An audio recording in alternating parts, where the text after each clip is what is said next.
और 2024 का महासंग्राम अब तेज हो चुका है। चाहे लोकसभा चुनाव को लेकर बीजेपी का बड़ा प्लान हो या फिर कांग्रेस का, दोनों आमने सामने अब आ चुके हैं।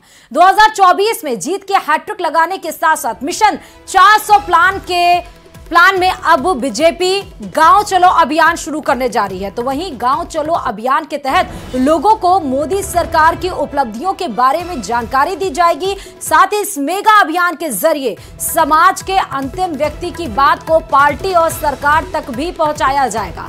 बीजेपी का सूबे की सभी 25 लोकसभा सीटें जीतने पर जोर है। 68,000 गांवों में कार्यकर्ता और नेता रात्रि विश्राम करेंगे। सीएम से लेकर प्रदेश अध्यक्ष तक गांवों में रात्रि गुजारी जाएगी। बड़ी खबर आपको बता रहे हैं, बीजेपी का 4 से 11 फरवरी तक गांव चलो अभियान चल रहा है और सीएम से लेकर प्रदेश अध्यक्ष तक गांवों में रात गुजारेंगे। अंतिम व्यक्ति तक जितनी भी योजनाएं हैं प्रधानमंत्री नरेंद्र मोदी की राज्य और केंद्रीय, वो पहुंचाने जाएगी और अंतिम व्यक्ति की बात टॉप मैनेजमेंट तक यानी कि केंद्रीय नेतृत्व तक पहुंचाई जाएगी। यानी कि 7 लाख गांव, शहरी, इन सब में 30 लाख नेता शहरी बूथों तक संपर्क साधेंगे। प्रदेश के 68,000 गांव में रात्रि प्रवास करेंगे और जिसमें सीएम से लेकर प्रदेश अध्यक्ष तक गांवों में रात्रि विश्राम करेंगे। लोगों को मोदी सरकार की उपलब्धियों के बारे में बताया जाएगा। गांव चलो अभियान के तहत लोगों को समझाने की कोशिश की जाएगी। और ये बता दें कि 4 से 11 फरवरी तक है। शहरी बूथों तक भी ये जाएगी। 30 लाख नेता शहरी बूथों तक संपर्क साधेंगे। बड़ी खबर आपको इस बीच में बता रहे हैं कि अब बीजेपी 2024 लोकसभा चुनाव के परिदृश्य से अगर देखा जाए, उसके आधार पर देखा जाए तो एक्शन मोड में आ गई है। जो बीजेपी कही जाती थी, शहरी पार्टी कही जाती थी, उसका गांव चलो अभियान अब कितना असरदार होता है ये भी देखना होगा। उस बीजेपी का जो गांव चलो अभियान है उससे उनको कैसा फीडबैक मिलता है ये भी देखना होगा। क्योंकि अगर जब चुनाव होते हैं उसमें आप रेशियो अगर देखिए तो चुनावी जो शहर के काउंटिंग परसेंट होते हैं वो गांव के काउंटिंग परसेंट से कम होते हैं। इस खबर पर हमारे संवाददाता बाबूलाल जुड़े हुए हैं। बाबूलाल, गांव चलो अभियान कितना असरदार होने वाला है 2024 के परिदृश्य से अगर हम देखें बीजेपी का? जी देखिए, जबरदस्त तैयारियां चल रही हैं और फरवरी के पहले सप्ताह से शुरुआत होगी इस अभियान की। मुख्यमंत्री से लेकर पार्टी के जो कार्यकर्ता हैं वो गाँव में रात्रि प्रवास करेंगे, जनता की बात सुनेंगे, बीजेपी की जो उपलब्धियां हैं उनके ऊपर चर्चा करेंगे, रायशुमारी करेंगे और प्रधानमंत्री नरेंद्र मोदी का जो योगदान रहा है पिछले 10 साल में राष्ट्र निर्माण में, तो उस पर आम जनता का मन टटोलेंगे। और एक तरह से लोकसभा चुनाव पर फोकस है पार्टी का, ताकि उसे हकीकत का पता चल सके कि आज की तारीख में बीजेपी कितनी सीटें जीतने जा रही है, किस तरह की मुश्किलें उसको आ सकती है। तो गांव का जो वोट है आज भी माना जाता है कि उसका झुकाव कांग्रेस की तरफ रहता है।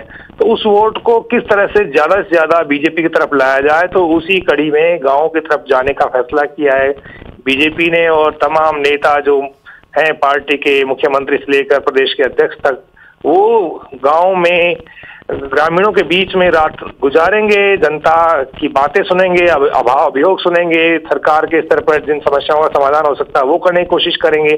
लेकिन मकसद लोकसभा चुनाव को जीतना है, तो उसी को ध्यान रखते हुए अब बीजेपी ने गांव की ओर चलने का फैसला किया। बहुत बहुत शुक्रिया बाबूलाल तमाम जानकारी देने के लिए। प्रधानमंत्री नरेंद्र मोदी ने वैसे भी हर सांसदों को एक एक गांव गोद लेने की बात कही थी और उसके आगे अब गांव चलो अभियान भी बीजेपी का कितना असरदार होगा ये आने वाला वक्त बताएगा। अब बात जहां बीजेपी एक्टिव मोड में है तो वहीं कांग्रेस भी पीछे नहीं है। लोकसभा चुनाव की सरगर्मी के बीच कांग्रेस से भी बड़ी खबर सामने आ रही है कि विधानसभा चुनाव में हार के बाद अब कांग्रेस लोकसभा चुनाव के लिए प्रदेश भ्रमण पर निकलेगी। यानी कि लोकतंत्र बचाओ अभियान के तहत प्रदेश भर के नेता और कार्यकर्ता, जनप्रतिनिधि घरों से निकलेंगे और लोगों के बीच जाएंगे। कांग्रेस प्रदेशाध्यक्ष गोविंद सिंह डोटासरा का यह कहना है कि जिस तरह से देश और प्रदेश में सरकारें चल रही हैं और लोकतंत्र की हत्या हो रही है, उसके लिए अब पार्टी सड़कों पर उतरेगी। प्रदेश अध्यक्ष सहित प्रदेश प्रभारी सुखजिंदर सिंह रंधावा और नेता प्रतिपक्ष टीकाराम जूली के भी राहुल गांधी की भारत जोड़ो न्याय यात्रा और लोकसभा चुनाव की तैयारी के संबंध में इस अभियान के कार्यक्रम तय किए जाएंगे। ये तीनों 31 जनवरी से ही भ्रमण पर निकलेंगे। इस खबर पर हमारे संवाददाता राकेश जुड़े हुए हैं। राकेश, कांग्रेस का अब ये जो लोकसभा वार कार्यकर्ता संवाद है वो कितना असरदार है? जहां बीजेपी एक्टिव मोड में है गांव चुनाव अभियान, वहीं कांग्रेस भी एक्टिव मोड में नजर आ रही है। राकेश, बिल्कुल, देखिए अब कांग्रेस ने एक मिशन शुरू कर दिया है जिसके तहत अब मतदाताओं तक पहुंचेगी। साथ ही जिस तरीके से कांग्रेस अब केंद्र सरकार की विफलताओं के साथ साथ राज्य सरकार की नाकामियों को लिस्टेड करने के प्रयास कर रही है, जिसमें जो कांग्रेस के कार्यकर्ता हैं, पदाधिकारी हैं, उनको किस तरीके से इस मिशन में जुटना है और ज्यादा से ज्यादा लोगों को जो है कांग्रेस से जोड़ना है। चूंकि राहुल गांधी की भारत जोड़ो न्याय यात्रा भी जारी है। भारत जोड़ो न्याय यात्रा के लिए जो प्रदेश कांग्रेस प्रभारी हैं सुखजिंदर सिंह रंधावा, पीसीसी अध्यक्ष गोविंद सिंह डोटासरा और नेता प्रतिपक्ष टीकाराम जूली, इन तीनों को कमान सौंपी गई है और ये पश्चिमी राजस्थान के जिलों से इसको शुरू किया जा रहा है। 31 जनवरी को ये श्री गंगानगर पहुंचेंगे। श्री गंगानगर में पहली, चूंकि वहां श्री करणपुर विधानसभा चुनाव में कांग्रेस को जीत मिली है, इसलिए वहां पर एक सकारात्मक माहौल के साथ इसको शुरू किया जाएगा और सभी जो कांग्रेस के कार्यकर्ता हैं उनको फिर से एक बार जो लोकसभा चुनाव के लिए तैयार किया जाएगा। यानी लोकसभा चुनाव में मिशन 25 को लेकर के अब जो है कांग्रेस जो एकदम अलर्ट हो गई है और प्रदेश भर में जो है दौरे अब शुरू किए जा रहे हैं और जो तीनों बड़े पदाधिकारी कांग्रेस में वर्तमान में हैं, इनको ये जिम्मेदारी सौंपी गई है। निश्चित जो कांग्रेस आने वाले समय में इसको और तेजी से आगे बढ़ाएगी। लेकिन राकेश, ये भी देखना होगा 5 फरवरी से ये कब से डेट संचालित की जाएगी कांग्रेस की ये अभियान को? बिल्कुल 31 जनवरी को जयपुर से रवाना होंगे और श्री गंगानगर में 1 फरवरी को पहली इनकी जो है वहां श्री गंगानगर के कार्यकर्ताओं के साथ संवाद है। इस संवाद में मंत्र दिया जाएगा कि किस तरीके से कांग्रेस की जो नीतियां हैं, कांग्रेस के जो घोषणा पत्र और बहुत बहुत शुक्रिया राकेश तमाम जानकारी देने के लिए इस खबर पर। तो 31 जनवरी से कांग्रेस का प्रदेश भर में विशेष मिशन चलेगा। घर घर जाकर कांग्रेस भी अपनी बात को रखेगी और जिस तरह गोविंद सिंह डोटासरा ये कह रहे हैं कि लोकतंत्र की हत्या हो रही है, लोकतंत्र को बचाना है, एक तरफ राहुल गांधी भारत जोड़ो न्याय यात्रा पे चलना है, तो कांग्रेस भी अब राजस्थान में उसी क्रम के आधार पर चलने की कोशिश कर रही है।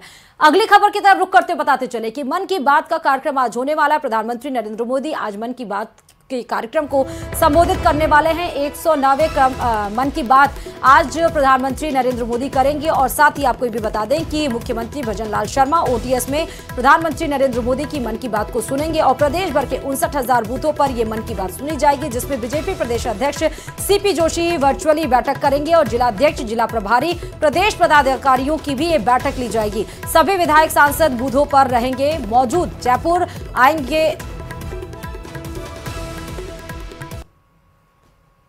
और साथ ही आपको यह भी बता दें कि जयपुर आने वाले हैं मध्य प्रदेश के मुख्यमंत्री मोहनलाल यादव, यानी कि सीएम भजन लाल के साथ ही सीएम मोहनलाल यादव पीएम के मन की बात ओटीएस आवास पर सुनेंगे।